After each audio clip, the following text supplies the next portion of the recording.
Ma'am Lenny. Ay, it is afternoon pa pala. Good afternoon. Nandito ako sa opisina ngayon. Tinatanong ako ni Rocky Ignacio sa Malacanang Press kung bibigyan ko raw kayo ng pwesto sa kabinete. Yun ang tanong niya. Pwede kong sagutin?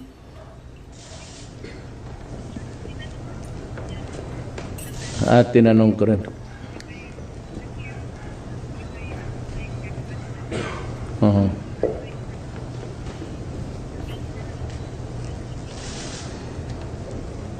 Kasi panay kasi ang nahihiya na ako, ma'am eh. Yang nakikinig ang buong cabinet, ma'am. Pati yung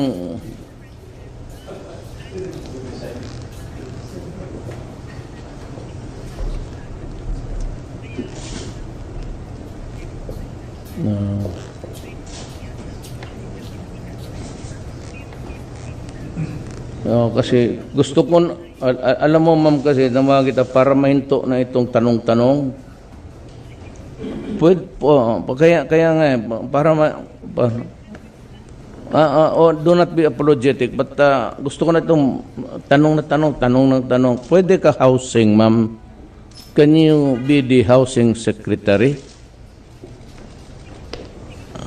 Tanggapin mo, ma'am? Yes.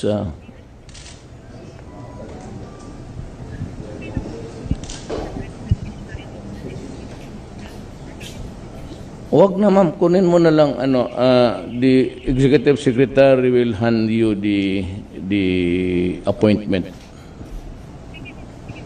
So mahinto na ito, ma'am, kasi